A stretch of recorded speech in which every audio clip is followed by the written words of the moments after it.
축복합니다. 인간은 누구나 다 행복하기를 원합니다. 만족스럽고 즐겁고 기쁨이 넘치는 그런 행복의 삶을 누리기를 원합니다. 그 어느 누구도 불행해지기를 원하는 사람은 없을 것입니다. 하지만 인간의 불행은요, 인간이 하나님이 되고자 했을 때부터 시작이 됩니다. 바로 인간의 죄악의 시작이었죠. 하나님께서 이 모든 만물을 창조하시고 에덴 동산을 만드시고 난 다음에 그 중앙에 생명나무, 영원한 생명나무와 또한 선과 악을 알 수 있는 그러한 나무를 심으셨습니다. 그래서 이 하와와 아담에게 말씀하십니다. 그 선과 악을 알게 하는 그 나무 열매를 먹지 말아라. 그건 금단의 열매다라고 말씀하시죠. 그랬을 때에 이 뱀이 하와를 유혹을 합니다. 창세기 3장 5절을 보게 되면 너희가 그것을 먹는 날에는 너희 눈이 밝아져 하나님과 같이 되어 선악을 알 줄 하나님이 아심이라 라고 이렇게 유혹을 합니다. 그래서 그것을 이제 따먹게 되는 것이죠. 그러므로 인해서 하나님과 우리의 사이가 완전히 분리가 되면서 죄악이 들어오게 된 것입니다. 어떤 분들이 그런 이야기를 하세요. 아니 괜히 그거 만드셔가지고 따먹게 하심으로 인해서 이게 인류가 이렇게 힘들게 되었습니까? 거기에는 분명한 메시지가 있습니다. 이 선악과를 따먹지 못하게 한 이유, 그것은 무엇이냐면은 인간에게도 한계가 있다. 너희들은 피조물이기 때문이죠. 그래서 하지 말아야 할 넘지 말아야 할 울타리가 유한한 존재에게는 주어질 수밖에 없다고 하는 것입니다. 그래서 그것을 통해서 나는 너희를 창조하신 창조주요, 너희는 피조물이다. 그리고 너에게는 분명한 한계가 있다라고 하는 것을 그 메시지로 주시는 것입니다. 자, 그런데 이 선과 악이라고 하는 것, 왜 그렇게 하나님께서 금하신 것일까?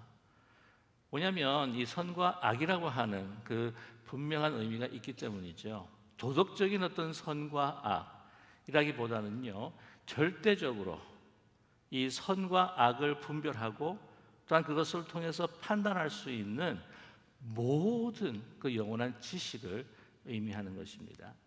과거와 현재, 미래, 그 사건에 대해서 어떻게 진행이 될 것인지 뿐만이 아니라 모든 이 세상의 사물이 어떻게 또 함께 살아나가고 어떻게 진행이 돼가는지 이 모든 그 진리를 다 포함해서 바로 선과 악을 아는 것이다 라고 말하는 것이죠.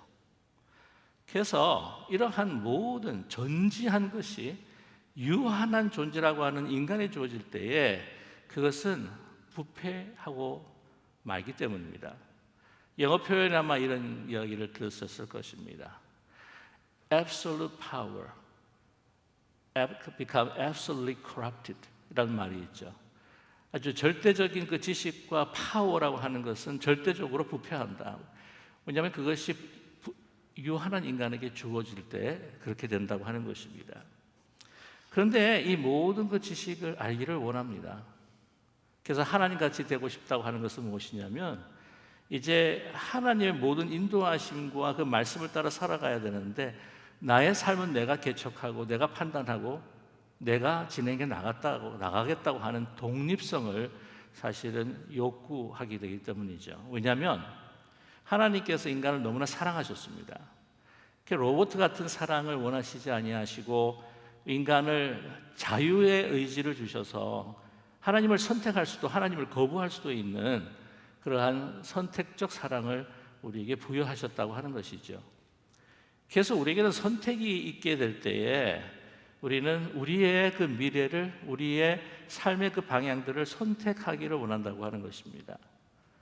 그렇기 때문에 이 자유의지라고 하는 것을 통해서 이제 하나님과의 또 다른 개체로 살아갈 때에 우리는 무엇을 원하고 욕구하냐면 바로 독립성이라고 하는 것이죠. 우리 어르신들 뵙게 되게 되면은 이제 연세가 드셔서 어쩔 수 없이 힘들고 또 육체적인 뿐만 아니라 또한 정신적으로 좀 지성적으로 많이 이제 연약해지실 때에 우리 자녀들이나 아니면 젊은 사람들에게 의지하게 마련입니다. 그런데 그것이 사실은요, 우리 어르신들도 별로 이렇게 탐탁치는 않아요. 본인들께서 젊었을 때, 가고 싶을 때, 또한 어디를 갔다가 이동할 때에 아주 자유롭게, 선택적으로, 독립적으로 일하고, 가고, 행동하고 하는 이 모든 것들을 사실은 만끽을 하셨다고 하는 것이죠. 독립성을 잃어버린다고 하는 것이 이 사람들에게는 얼마나 그것을 원치 않는 것인지 모릅니다. 하나님과는 썩 떨어져서 나의 하나의 독립적인 개체로서 내가 뭔가를 개척해 나가고 선택하고 내 미래를 내가 결정을 하기 원하는 그러한 우리의 마음을 가지고 있다고 하는 것이죠. 그래서 이제 하나님과 동떨어진 독립의 개체로 살아갈 때에 우리는 우리의 인생의 목적이 이제 하나님에게 완전히 종속이 되었을 때는 하나님 앞에 영광을 돌리는 목적이 우리에게 주어졌는데, 하나님과의 결별된 하나의 독립적인 그 개체로 살아갈 때에는 나 자신이 바로 목적이 된다고 하는 겁니다. 나 자신이 목적이 되었을 때에 우리가 무엇을 원하게 되냐면은 우리의 존재를 계속해서 유지해 나가는 것, 삶을 유지해 나가는 것을, 또한 우리가 우리의 가치 또 우리의 생명들을 존속해 나가면서 내 가치를 부여하고 다른 사람들에게 인정을 받기 원하는 그런 욕구가 생겨날 수밖에 없다고 하는 것이죠. 그렇기 때문에 우리가 가지고 있는 이 지혜와 지식을 가지고 나 중심적으로 그것을 사용할 수밖에 없다고 하는 사실입니다. 그래서 이 모든 이 지식과 지혜가 정말 영원한 것이, 그것을 선악과를 우리가 따먹었다고 하는 것은 그 영원한 하나님의 지식이 우리에게 들어왔을 때에 이 지식이 왜곡이 되면서 나의 생존을 위해서 나 자신의 가치를 높이고 또한 내가 다른 사람들 앞에 영화롭게 되고 하는 그러한 목적으로 사용이 된다고 하는 것이죠. 이것이 한 개인뿐만 아니라 또한 집단으로 우리의 인류라고 하는 이 커뮤니티를 통해서 우리는 이러한 왜곡된 지식이 얼마나 하나님의 어떤 그 주신 그 창조를 다시 세워가는 것이 아니라 파괴하고 디스트로이하고 있다고 하는 것을 우리는 지금 목격하고 체험하고 있습니다. 우리 인간의 그 지식과 또한 주어진 그 지혜를 통해서 발전한 이 기술 과학이라고 하는 것은 너무나도 엄청나고 사실은 놀랍습니다. 물론 하나님께서 행하시는 모든 일들에 비해서 아무것도 아니겠지만, 그러나 우리 고대나 또한 그 지정한 혹은 100년 전보다도 지금의 과학 기술이라고 하는 것은 너무나 놀랍지 않습니까? 그러나 반면에 이 과학 기술이 우리의 모든 환경을 파괴하면서 온 인류의 생존에 대해서 위협을 주고 있다고 하는 것을 우리가 너무나 잘 알고 있는 사실입니다. 요즘에 뭐 환경 파괴, 또한 뭐 탄소 배출로 인한 또한 그 글로벌 워밍이라고 하는 이야기들, 그로 인해서 뭐 빙하가 녹아가면서 요즘 그런 이야기 하지 않습니까? 자꾸 해수면이 올라오고요. 이제는 그 섬나라들이 다 이제 물에 차가지고 다른 나라로 피신해야 되고, 요즘에 하시는 이야기가 이제는 바닷가에서 이제 산 쪽으로 우리가 이사를 해야 되겠다라고 하는 이야기할 정도지 않습니까? 뿐만이 아닙니다. 이제 더 이상 이렇게 가다가는 정말 우리가 이걸 멈출 수가 없어서 살 수 있는 환경이 되지 않을 때 이제 화성에다가 테라포밍을 해가지고 거기에 우리가 지구 환경과 비슷한 환경을 만들어서 거기로 이주해야 되지 않겠느냐라고 하는 정말 SF 상상 공상과 같은 이야기지만, 그것을 생각하고 있다고 하는 것은 무엇을 반증하는 거냐면 얼마나 이제는 이 지구가 위험에 빠져 있는가라고 하는 것이죠. 뿐만이 아닙니다. 우리 살상무기, 인간의 그 지성과 지식과 지혜를 가지고 어떻게 원자 핵을 이용을 해가지고는 무기를 만들지 않습니까? 요즘에 푸틴이 이 핵 전략 무기를 사용할지 사용하지 않을지, 이것이 얼마나 모든 세계를 공포로 몰아가고 있는 이슈가 아닙니까? 요즘에 히로시마에 터진 것보다는 몇십만 배 큰 그 화력을 가지고 정말 하나가 수천만 명을 정말 살해할 수 있는 능력을 가지고 있는 그런 힘을 가지고 있는 그 핵을 우리 인간이 가지고 있다, 그것도 몇 천 개나 수천 개나 가지고 있다고 하는 것을 우리가 생각할 때에 우리 인간이라고 하는 그 지식과 그 지혜가 이것이 재창조를 위한 것이 아니라 파괴를 위해서 사용되고 있다고 하는 것을 우리는 알 수 있습니다. 이러한 인간의 지혜, 왜곡된 우리의 생각, 어떤 그 처세, 이런 모든 것에 대해서 그것을 뒤집어 버리는 하나님의 지혜, 하나님의 능력, 그것이 무엇이냐? 오늘 바울 사도는 우리에게 분명히 말씀하고 있습니다. 그것이 십자가라고 하는 것이죠. 이 십자가라고 하는 것을 통해서 진정한 생명의 길이 있고 우리 인류가 함께 살 수 있는 것뿐만 아니라 영생을 얻을 수 있는 그 구원의 길이 우리에게 마련되었다라고 이렇게 말씀하고 있습니다. 그러나 그것을 그때 당시에도 사람들이 오늘날뿐만이 아니라 그때 당시에도 받아들이기가 힘든 거예요. 그 이유를 오늘 성경 본문 22절에서 23절에까지 말씀하고 있습니다. 유대인은 표적을 구하고 헬라인은 지혜를 찾으나 우리는 십자가에 못 박힌 그리스도를 전하니 유대인에게는 꺼리기는 것이요 이방에게는 미련한 것이로되 라고 말씀하고 있죠. 하나님의 지혜가 나타난 그 십자가, 아니 그게 무슨 큰 표적이 있고 능력이 있느냐라고 유대인들은 이야기를 합니다. 그것이 미련하다는 것이죠. 우리가 바라는 것은 메시아의 표적이라고 하는 것입니다. 예수님께서 오병이어의 기적을 일으키셨습니다. 병든 자를 고치셨습니다. 귀신 들린 자를 다 귀신 들린 자를 고치시고 귀신을 쫓아내셨죠.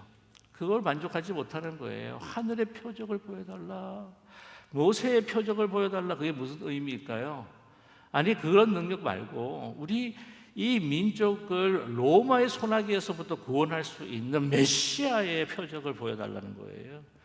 그 권세와 힘과 능력으로 우리로 하여금 다시 다윗의 왕국을 세울 수 있는 그런 권세, 그러한 표징, 그러한 능력을 보여주세요 라고 그들은 요청합니다. 이 유대인들이 원하는 그 표적, 그것은 모세가 출애굽할 때에 보여줬던 그 구원의 그 능력을 뿐만 아니라 다윗과 같은 메시아, 그래서 그 영광스러운 다윗의 왕국을 재건할 수 있을 만한 그러한 능력, 아니면 고레스 왕같이 모든 이 귀한 포로들을 귀환할 수 있는 그러한 정치적인 군사적인 어떤 능력, 아니면 마카비처럼 헬라 제국의 손아귀에 있었던 그 이스라엘 백성들을 독립전쟁을 통해서 독립케 했던 그러한 표적, 메시아의 표적을 보여달라. 그런데 그 메시아가 십자가에 달리셨다? 콧방귀를 끄는 거예요. 그것이 이 십자가의 그 길과 십자가의 도가 꺼리끼는 것이다. 이 헬라 말로 보면 스칸들론이라고 하는 말을 쓰는데, 스캔들이라고 하는 말이에요. 아주 그냥 치욕적이고 참 모멸적인 것뿐만이 아니라 정말 고개를 절레절레 헐들 수밖에 없는, 아니 그러한 메시아를 내가 믿으라고 하면 걸려 넘어질 수밖에 없는 그런 스캔들 같은 추접한 이야기, 말도 안 된다. 그래서 그들이 그렇게 거부를 하는 것입니다.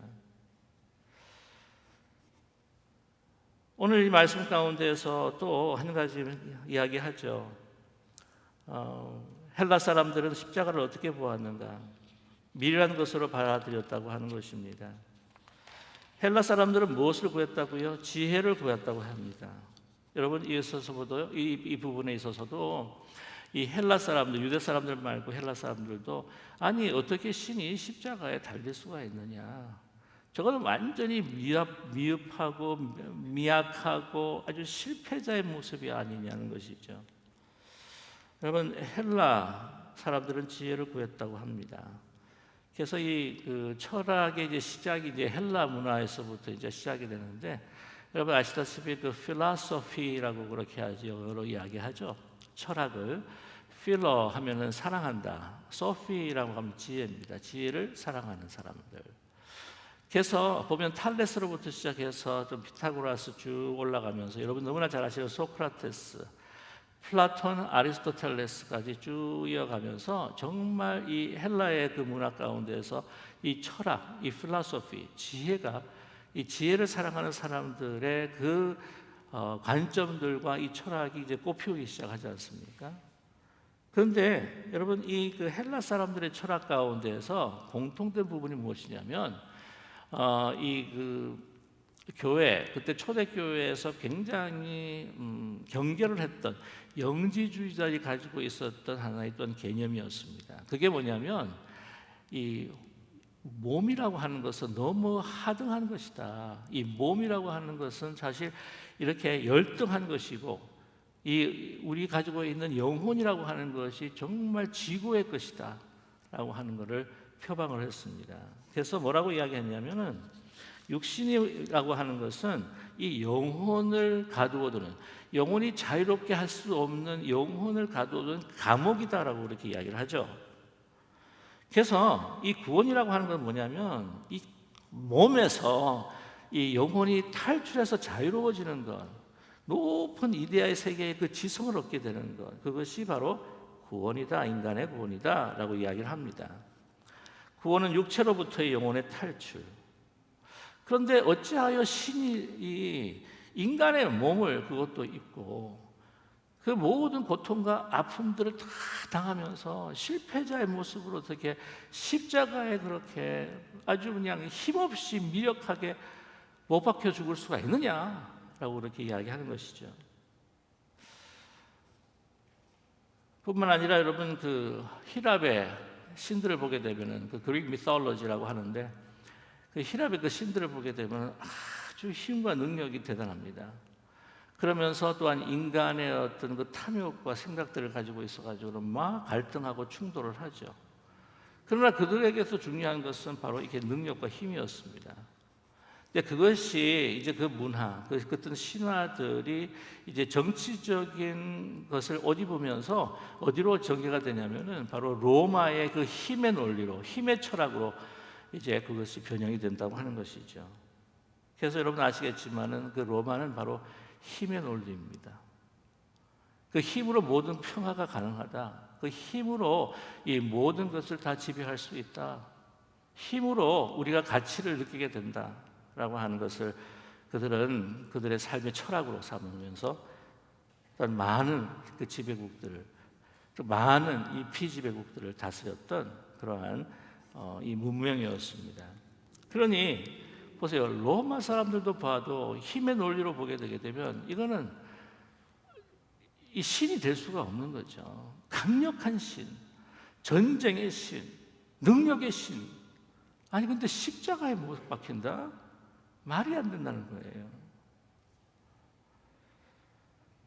여러분, 그러나 이 모든 이 철학과 이 모든 인간의 그 지혜라고 하는 것이 결국에는 무엇입니까? 분쟁과 다툼, 자기의 생존을 위한, 자기의 그 확대가 되는 그 국가의 어떤 민족의 그 생존과 번영을 위한, 그것으로 인해서 아주 그 힘의 논리로, 또한 그 강함의 논리로 부딪히고, 또한 한쪽이 이제 쓰러지게 되면 한쪽이 일어서지만, 또 복수로 또 이쪽이 일어설 때는 이쪽을 또 치게 되고, 그래서 이것이 계속 피해 순환과 투쟁과 전쟁에 이 쳇바퀴 돌아가는 것이 우리 이 세상의 역사가 아니었냐 말이에요. 근데 그것을 완전히 뒤집어 버리는 게 무엇입니까? 바로 십자가의 지혜라고 하는 겁니다. 여러분, 이런 강함의 논리, 다수의 논리, 힘의 논리, 이 모든 것으로 이것이 인간의 지혜로, 이 지식으로, 힘으로 이 진행돼 가고 있는 그 역사에는요, 진정한 평화라는 것이 없습니다. 한쪽이 평화를 누리게 되면 다른 쪽은요, 억압을 당하게 됩니다. 한쪽이 기쁨을 누리면 한쪽은 슬픔을 당하게 돼요.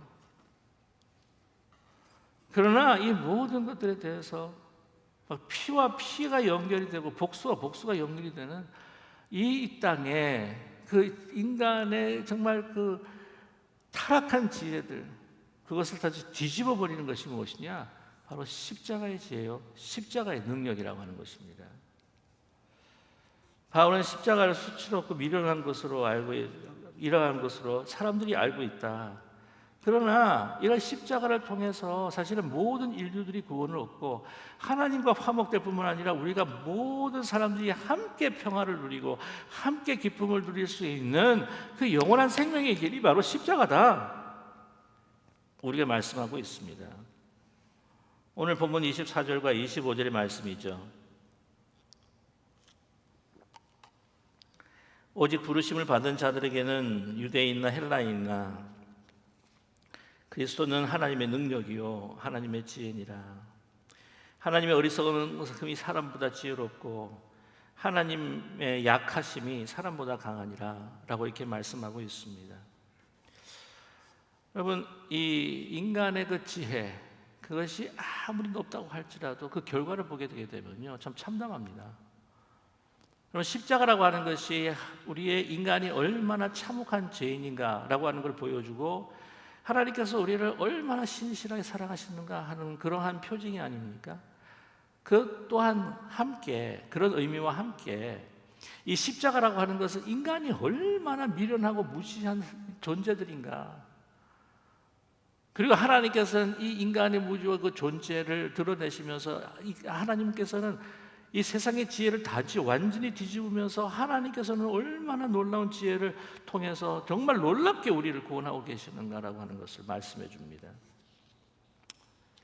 여러분, 이 지혜자라고 예수님을 못 박았던 그 지혜자, 도덕이 높은 지혜자라고 이야기하는 종교 지도자들 뿐만 아니라 모든 그때 당시에 그 땅에 권세를 가지고 있었다고 하는 빌라도, 그들이 예수님을 죽였다고 하는 거죠. 그것을 못 박았습니다. 근데 결국 그 결과가 무엇입니까? 그 결과는 바로 하나님의 아들을 십자가에 못 박였다는 거예요. 자기의 스테라스코, 자기의 위치의 생존을 위해서.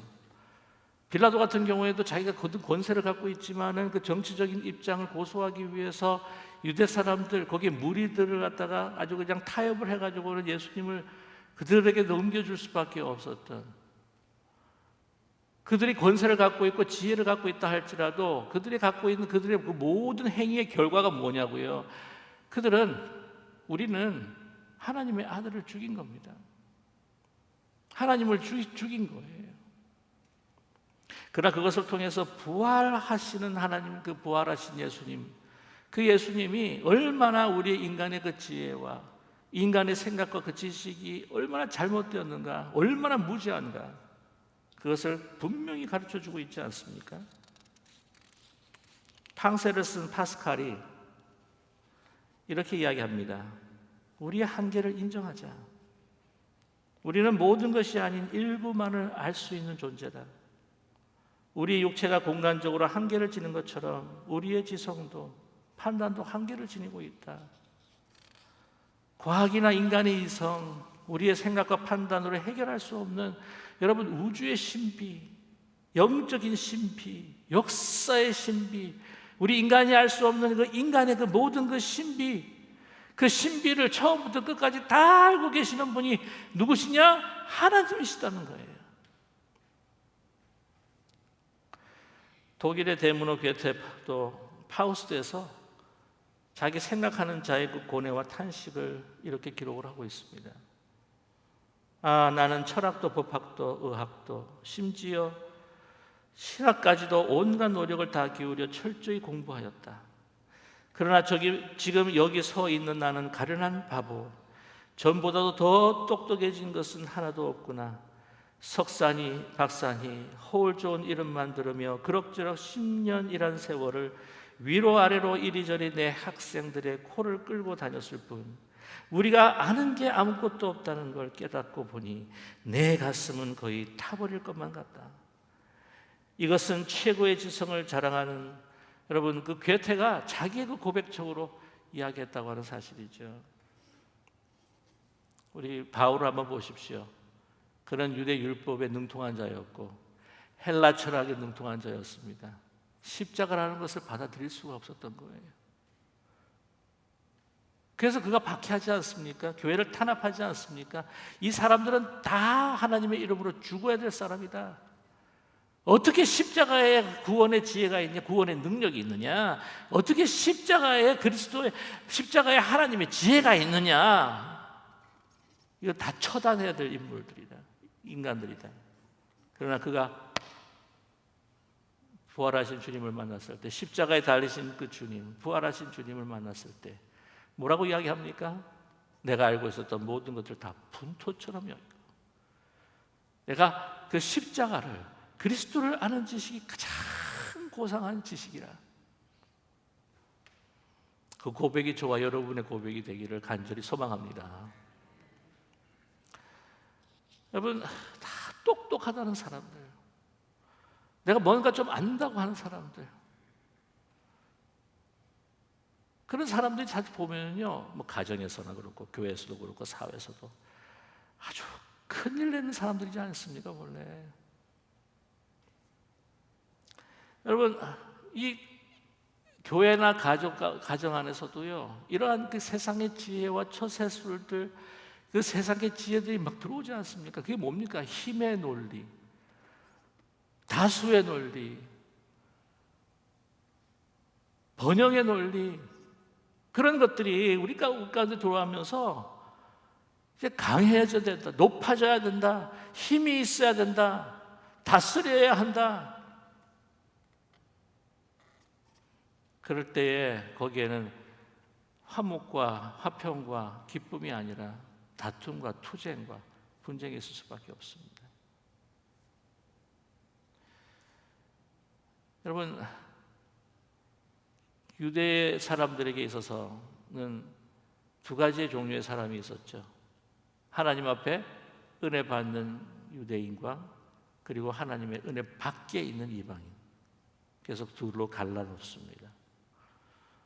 여러분, 헬라 철학은 어떤가요? 헬라 철학을 이해하는 철학자, 현인, 그리고 반대는 야만인이에요. 로마의 힘의 논리로 어떻습니까? 두 사람을 나누죠. 지배자와 피지배자.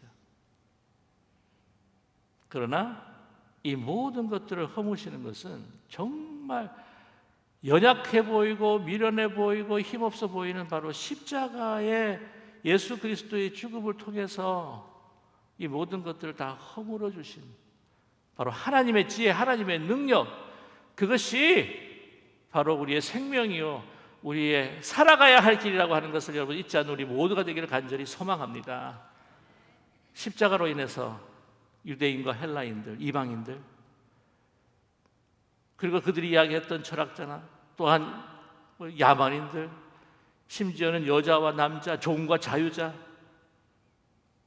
그 모든 것들을 다 하나게 되게 하셔서 모든 사람들이 함께 기뻐하고 함께 생명을 누리고 진정한 평화를 함께 우리가 가질 수 있는 진정한 참된 생명을, 그 생명의 길을 십자가가 우리에게 보여주신 것이 아닙니까?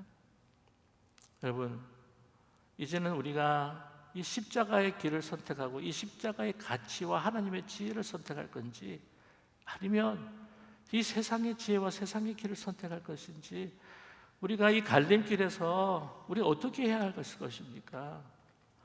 요즘 참 살기 힘들다, 너무 어렵다 뿐만 아니라 정세를 보세요.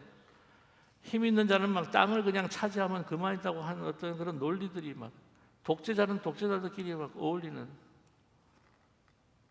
그런 이 세상에서 우리가 과연 어떻게 살아가야 할 것인가? 이런 재미나는 이야기가 있어요. 어떤 우리가 마술 램프, 요술 램프를 이제 받았는데 진이가 나타난 겁니다. 나타났는데 세 가지는 못 들어주고 딱 한 가지인데 그것도 세 가지 옵션이다.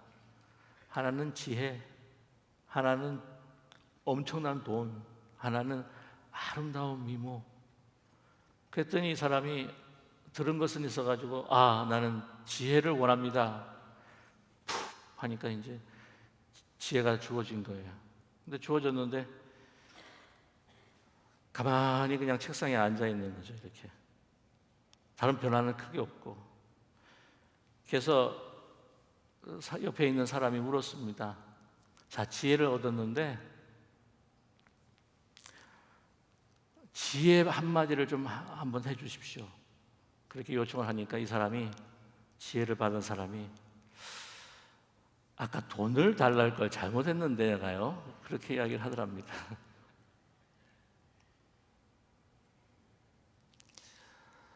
우리가 세상을 살아가면서 우리가 하나님의 지혜, 그리스도의 지혜, 십자가의 그 길이라고 하는 것이 정말 참된 것을 알면서도 이 세상의 가치와 그 기준, 너무나도 유혹을 받는 이 세상에서 저와 여러분,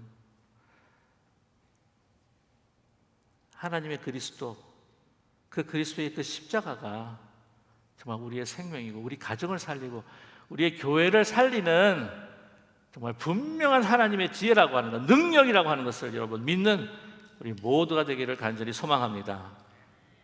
끝으로 이 보우만이라고 하는 선교사님이 계셨는데 인도에서 선교를 하셨습니다. 그분이 정말 열심히 선교를 하는 가운데 교회도 세우시고 또한 이 미션 센터도 이제 세우시는 가운데에 하루는 81세 된 인도 여성 노인이 찾아왔다는 거예요. 선교사님, 저는 이제부터 예수님을 믿기로 했습니다. 그래서 이제 물어봤대요. 정말 이게 진짠가 싶어가지고. 아니, 그 수많은 여자신, 남자신 다 이렇게 능력도 있고 복도 준다고 하는 그 신들이 있다는데, 아니 왜 예수님을 믿기로 작정을 하셨나요? 그랬더니 그분이 하는 이야기가, 선교사님, 저를 위해서, 저를 살리시기 위해서 자기 자신을 죽기까지 그 십자가의 자신을 못 박은 신은 예수님밖에 없습니다. 이제부터는 예수님을 나의 구주로 섬기겠습니다 라고 말했다고 합니다. 저와 여러분, 진정 우리 온 세계와 가정과 우리 교회와 우리의 인생을 정말 살릴 수 있는, 우리를 구원에 이르게 할 수 있는 하나님의 영원하신 화평과 그 영원한 생명으로 인도하실 수 있는 분이 바로 십자가의 예수님이시라고 하는 것을 여러분 잊지 않고, 십자가를 붙들고 나아갈 수 있는, 십자가를 통해서 우리가 하나님 앞에 영광을 돌리고 살아갈 수 있는 저와 여러분이 되시기를 주님의 이름으로 간절히 축복합니다. 기도하겠습니다.